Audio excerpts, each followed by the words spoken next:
Hello everyone, welcome again to fine art study. आज के इस वीडियो में हम 30 महत्वपूर्ण शब्द देखेंगे जिनका अर्थ कई बार एग्जाम में उनका विस्तार पूछा जाता है। ठीक है, तो उनका मतलब आपको पता होना ज़रूरी है। सबसे पहला वर्ड है हमारा स्तूप। अच्छा, लास्ट वीडियो में हमने 25 वर्ड देखे थे, तो वो अगर आपने नहीं देखे तो ज़रूर देखिएगा। फर्स्ट है स्तूप। तो बौद्ध धर्म के लोगों द्वारा पूज्य वह संरचना जहाँ बुद्ध के अवशेष रखे जाते हैं, और ये ज़्यादातर जो है अर्धवृत्ताकार में बनी होती है।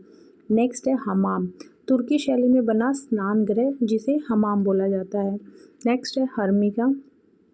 अर्धवृत्तीय स्तूप के गुंबद पर छोटे वर्गाकार बाड़ लगाना जिसे हर्मिका बोला जाता है। बहुत क्वेश्चन में पूछा जाता है। नेक्स्ट है स्फटिक। एक पारदर्शी रंगहीन शीशे जैसा पदार्थ जिसे अलंकृत पात्र और आभूषण बनाए जाते हैं। नेक्स्ट जो वर्ड है वो है स्कंद।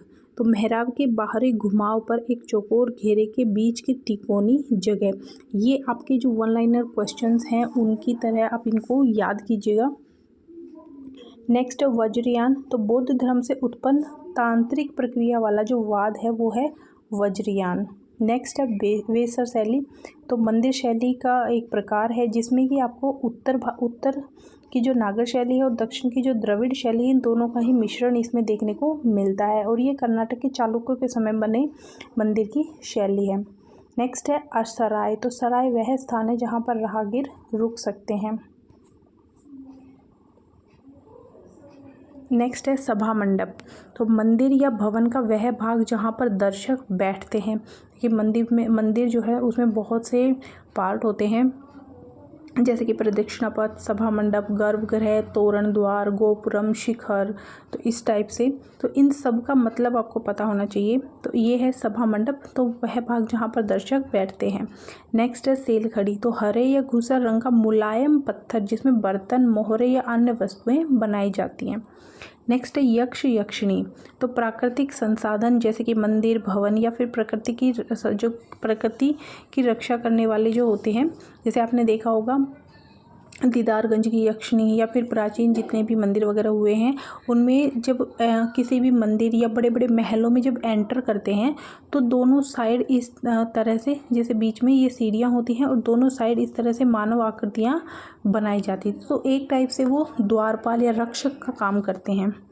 नेक्स्ट है लेखा प्रसाद। तो उस शैली के मंदिर जिसमें शिखर का आधार जो है वो चौकोर होता है, जिसके फलक ऊपर की ओर जाते अंदर की तरफ तिरछे हो जाते हैं। नेक्स्ट है सुलेखन। सुलेखन का मतलब होता है सजावटी लिखावट की कला। प्रदक्षिणा। मंदिर के अंदर परिक्रमा के लिए बना स्थान। बोधिसत्व से तात्पर्य महात्मा बुद्ध के पूर्व जन्म से है। ठीक है, और जो जातक कथाएं हैं वो पूर्व जन्म की कथाएं होती हैं। नेक्स्ट है मकबरा। मृतकों को दफनाए गए स्थल की इमारत। नेक्स्ट है निर्वाण यानी ज्ञान की प्राप्ति।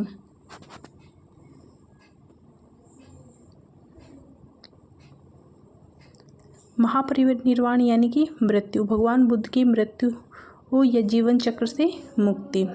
नेक्स्ट है अर्धमंडप, यानी कि गर्भगृह के सामने स्थित जो मंडप होता है वो अर्धमंडप उसे बोला जाता है। गर्भगृह जहाँ पर मुख्य देवी देवता की मूर्ति स्थापित होती है। नेक्स्ट है आमलक। आंवले के फल जैसे आकार का शिखर जो प्राय उत्तर भारत के मंदिरों के शिखर पर बनाया जाता है। उसके बाद है किलाकार, यानी कि मेहराब बनाने हेतु कील या खूंटे के आकार वाला पत्थर। तीपतिया, 3 घुमाव वाला मेहराब। नक्कार खाना, नगाड़ा बजाने के लिए बना कमरा जो कि किले या महल के मुख्य द्वार पर लगाया जाता था। ये कई आपने जैसे जो नगाड़ा है वो आपने देखे होंगे, बड़े बड़े जो मंदिर वगैरह में भी रखा जाता है, और महल में इनके लिए एक अलग से कमरा बनाया होता है। नेक्स्ट है फंसना। मंडप के ऊपर या फिर शिखर पर बनी जो प्रतिकृति होती है उसे बोला जाता है। उसके बाद है फ्रेस्को। भित्ति चित्रण के लिए प्रयोग किए जाने वाले गीले चूने का प्लास्टर, और सेको में होता है भित्ति चित्रण के लिए प्रयोग किए जाने वाले सूखे चूने का प्लास्टर।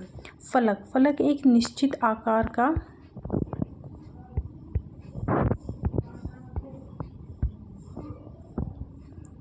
फलक एक निश्चित आकार का शिलालेख, चित्र या फिर एक पैनल होता है जिसे फलक बोला जाता है। नेक्स्ट है तोरण, दरवाजे पर लगा नक्काशीदार सर्पाकार तोरण जिसे समारोह के अवसर पर लगाया जाता है। नेक्स्ट है कुंडली, अलंकृत घुमावदार खंबा। गृहपति, बड़ी भूमि का मालिक या किसान जो कि खेती या फिर व्यापार में शामिल होता है। तो ये 30 जो है वो महत्वपूर्ण शब्द थे, यानी कि 30 क्वेश्चन एक तरह से आपके तैयार हो जाते हैं अगर आप इनके मतलब अच्छे से याद कर लेते हैं।